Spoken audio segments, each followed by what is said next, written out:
warahmatullahi wabarakatuh. Perkenalkan, nama saya Sonia Lorenza, jurusan Ilmu Hukum semester 4 dari Universitas Islam Sultan Syarif Qasim Riau dengan NIM 11827222113. Pada kesempatan kali ini, saya akan menjelaskan kepada teman-teman semua tentang sejarah perkembangan hak asasi manusia di Indonesia. Tunggu dulu. Sebelum itu, jangan lupa like, comment, and subscribe channel ini agar saya lebih semangat lagi untuk membuat video seputar informasi hukum kepada teman-teman semua. Sebelum kita masuk ke dalam pembahasan mengenai sejarah perkembangan HAM di Indonesia, terlebih dahulu tentu kita harus tahu maksud dari HAM itu sendiri. HAM merupakan istilah dari Human Rights dalam bahasa Inggris dan dalam bahasa Indonesia juga sering disebut dengan hak-hak dasar atau hak-hak asasi, yang juga merupakan terjemahan bahasa Inggris dari Basic Rights. HAM merupakan hak dasar yang dimiliki oleh manusia semenjak manusia tersebut dilahirkan. Dan HAM juga dapat dirumuskan sebagai hak yang melekat dengan kodrat kita sebagai manusia. Nah, itu tadi sedikit pemahaman mengenai pengertian HAM dan juga pemahaman HAM di Indonesia sebagai tatanan nilai, norma, sikap, dan tindak laku dalam berkehidupan bermasyarakat sebenarnya sudah berlangsung cukup lama.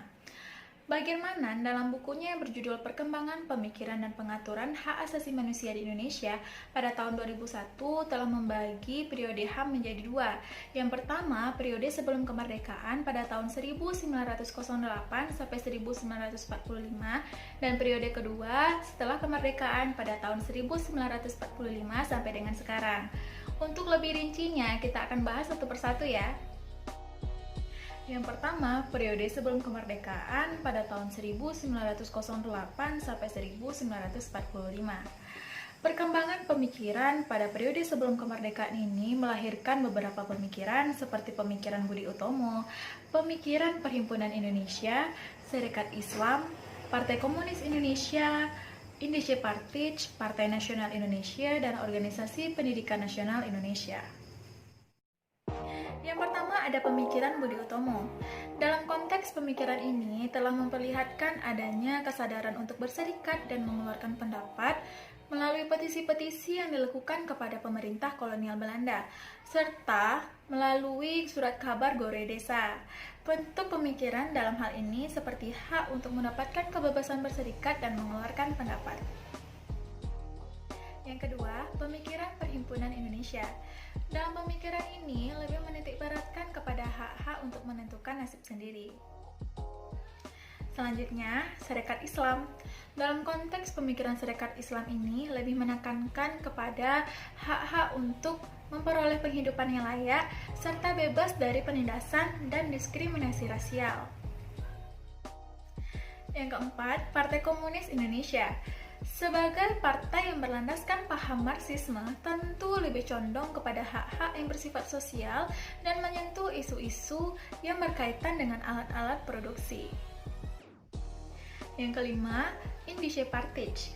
Dalam konteks pemikiran ini, lebih menonjol kepada hak untuk mendapatkan kemerdekaan dan juga persamaan di depan hukum. Yang keenam, Partai Nasional Indonesia. Dalam konteks pemikiran ini lebih menekankan kepada hak-hak untuk memperoleh kemerdekaan. Yang terakhir ada Organisasi Pendidikan Nasional Indonesia. Dalam konteks ini lebih menekankan kepada hak-hak politik seperti hak untuk mengeluarkan pendapat, hak untuk menentukan nasib sendiri, hak untuk berkumpul dan berserikat, hak untuk mendapatkan persamaan di depan hukum, serta hak untuk turut mengikuti penyelenggaraan negara.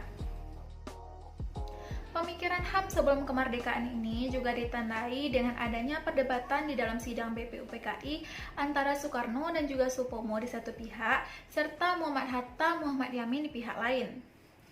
Perdebatan pemikiran HAM ini terjadi berkaitan dengan hak-hak untuk mendapatkan persamaan di depan hukum, hak untuk mendapatkan pekerjaan dan juga penghidupan yang layak, hak untuk memeluk agama dan kepercayaan, hak untuk berkumpul dan mengeluarkan pikiran secara lisan ataupun tulisan. Yang kedua, periode setelah kemerdekaan pada tahun 1945 sampai dengan masa sekarang. Pemikiran HAM pada periode awal kemerdekaan ini masih pada hak untuk merdeka, kebebasan untuk berserikat melalui organisasi-organisasi politik yang didirikan, serta kebebasan untuk mengeluarkan pendapat terutama di parlemen. Pemikiran HAM juga telah mendapatkan legitimasi secara formal karena telah memperoleh pengaturan dan masuk hukum dasar negara konstitusi, yaitu Undang-Undang Dasar 1945. Komitmen terhadap HAM pada awal kemerdekaan ini sebagaimana ditunjukkan pada maklumat pemerintah tanggal 1 November 1945.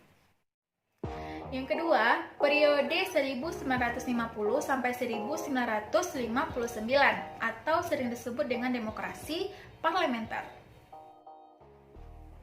Dalam perjalanan negara Indonesia dikenal dengan sebutan periode demokrasi parlementer. Pemikiran HAM pada periode ini mendapatkan momentum yang sangat membanggakan karena suasana kebebasan yang menjadi semangat demokrasi liberal atau demokrasi parlementer mendapat tempat di kalangan elit politik. Implikasinya, pemikiran dan aktualisasi HAM pada periode ini mengalami pasang dan menikmati bulan madu kebebasan. Yang ketiga, periode 1959 sampai 1966 atau sering kita sebut sebagai demokrasi terpimpin. Pada periode ini, sistem pemerintahan yang berlaku ialah sistem demokrasi terpimpin sebagai reaksi penolakan dari Soekarno terhadap demokrasi parlementer. Pada demokrasi terpimpin ini, kekuasaan berada di tangan presiden. Akibatnya, presiden melakukan tindakan inskonstitusional terhadap tatanan suprastruktur politik maupun pada tatanan infrastruktur politik. Dalam kaitannya dengan HAM, jelas sudah terjadi pemasungan terhadap hak-hak asasi masyarakat, yaitu hak politik dan juga hak sipil. Yang keempat, periode 1966 sampai 1998. Sama halnya dengan Orde Lama, pada masa Orde Baru juga memandang HAM dan demokrasi berbagai produk Barat yang individualisme dan bertentangan dengan bangsa Indonesia, terutama pada Pancasila dan Undang-Undang Dasar 1945. Dan juga akan lebih dulu dibandingkan dengan Deklarasi Universal HAM. Selain itu, isu-isu tentang HAM juga dipergunakan oleh negara-negara Barat untuk memojokkan negara-negara berkembang seperti bangsa Indonesia.